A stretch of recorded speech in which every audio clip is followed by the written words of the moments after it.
बातमी नाशिकमधून आहे। नाशिक पालिकेतल्या पहिल्याच महासभेमध्ये नगरसेवकांचा गोंधळ पाहायला मिळाला। सुधाकर बडगुजर आणि मुकेश शहाणे यांच्यामध्ये बोलण्यावरून गोंधळ झाला। बडगुजर बोलायला उभे राहिल्यानं मुकेश शहाणे आक्रमक झाले। मुकेश शहाणे जागा सोडून महापौरांच्या समोर आल्याचं पाहायला मिळालं।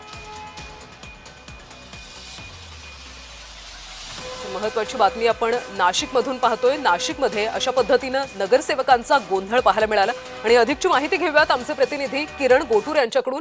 किरण, महासभेत नगरसेवकांचा हा सगळा गोंधळ पाहायला मिळाला, नेमकं काय घडलं? कल्याणी, आज पहिलीच महासभा जी आहे ते नाशिकमध्ये होताना आपल्याला बघायला मिळतं। निवडणुकीनंतर नगरसेवक निवडून आल्यानंतर ही पहिली महासभा आहे आणि पहिल्याच महासभेमध्ये हे गोंधळ झाल्याचं आपल्याला बघायला मिळालं।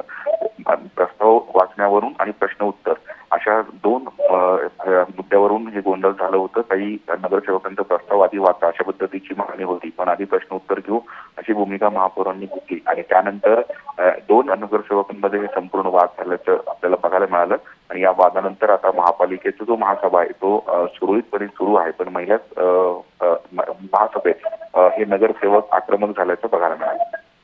नक्कीच किरण, त्यानंतर काही महापौरांनी काही म्हटलं का? काही कारवाई केली जाणार आहे का सगळ्या बाबतीत?